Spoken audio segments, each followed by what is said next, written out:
The United States Armed Forces is the unified body of all the armed forces of the United States. The U.S. Army was first formed during the Congress administration of the 13 founding states to defend the newly formed nation against Great Britain in the American War of Independence. The United States Army, the United States Marine Corps, and the United States Navy were created in 1775 with the foresight of the Declaration of Independence in 1776. Despite having one of the largest air forces in the world, the United States Air Force was not made an independent command until 1947. From its inception, the military has played a decisive role in American history. A sense of national unity and identity began to emerge after the victorious Barbary Wars, first 1801-1805, second 1815, and the War of 1812, which later became known as America's Second War of Independence. Known as the Founding Fathers of the United States, the founders had doubts about having a permanent armed force, and officially World War II. A peacetime army was not formed until the outbreak of World War II. The President of the United States acts as the Commander-in-Chief of the military, along with the U.S. Secretary of Defense, the Department of Defense, and the U.S. Navy, who are involved in the military's concerted work. The 9/11 attacks led to the creation of the Department of Homeland Security to combat domestic attacks on the United States.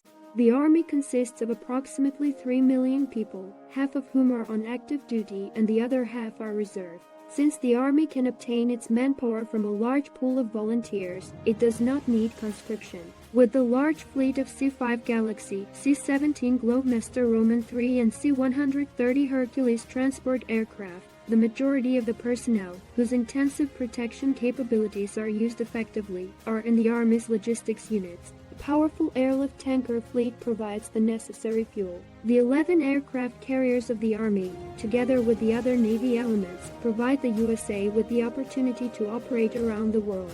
Organization. All its members are part of the United States Armed Forces and are subordinate to civilian power by the President of the United States, who acts as the Commander-in-Chief based on the U.S. Constitution. Except for the Coast Guard Command, they are subordinate to the Ministry of Defense. While the Coast Guard Command is under the command of the Ministry of Homeland Security in peacetime, it is under the command of the Ministry of Defense through the Navy during wartime. To align the military movement with diplomacy, the President has an advisory board called the National Security Council, chaired by the National Security Advisor. Under the President is the Minister of Defense, who is a member of the Council of Ministers. Both the President and the Secretary of Defense seek advice from the Joint Chiefs of Staff, which includes all force commands led by the U.S. Chief of Staff and the Deputy Chief of Staff. Date: Choctaw Indian Chief/American General Pushmatacha, 1824. During the pre-establishment and establishment period of the USA, soldiers for the Army were recruited from among untrained gunmen at the disposal of the states. When the Confederate Congress first decided to establish a land army, armed men in the states were used for this. This army, under the command of General George Washington, won the American Revolutionary War but was subsequently disbanded.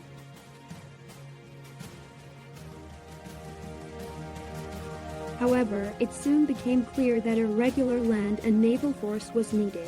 The U.S. Navy was formed when Congress ordered several frigates in 1794, and a regular ground army was formed in the meantime, but it was very small and largely dependent on the contributions of wartime state gunners.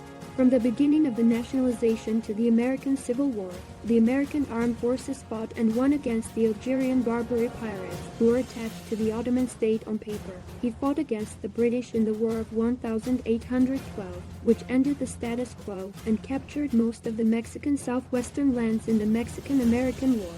With the outbreak of the American Civil War in 1861, large numbers of armed forces joined the Army of the Confederate States of America, including the majority of the nation's best generals, and the two armies culminated in the victory of the Northern Commonwealth in 1865, with 600,000 engaged in a long, bloody war that cost him nearly 1,000 lives. During the period between the Civil War and the 1890s, the Army was allowed to become loose, although units of the Army fought against the Indians as new settlers advanced into the country. By the end of the century, the United States was fast becoming a new world power. The military fought in the Cuban War of Independence and the Philippine-American War, among many other Latin American interventions, and Theodore Roosevelt took the Great White Fleet on a world tour to show the world American power. Additionally, the Militia Act of 1903 was passed establishing the National Guard. In the post-war period, the importance given to the Army decreased, but after World War II, as tensions escalated towards World War II, the Army was put in order again. The vast majority of the troops that took North Africa, Italy, and landed in France on D-Day consisted of U.S. Army units, and the U.S. Navy heavily against Japan and its allies in the Pacific Front. World War II, Marine Corps and Ground Forces units were used. II was the end of World War II and the beginning of the Cold War, a massive but ultimately non-violent struggle between the United States and its NATO allies, and the Soviet Union and Warsaw Pact members. Hundreds of thousands of U.S. troops were deployed in Europe in anticipation of a conflict that would never happen.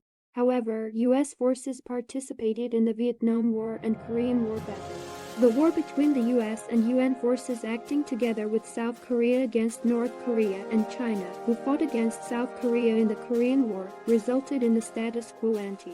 The war between North Vietnam and South Vietnam and the United States ended with a ceasefire agreement that subsequently led to North Vietnam's capture of South Vietnam.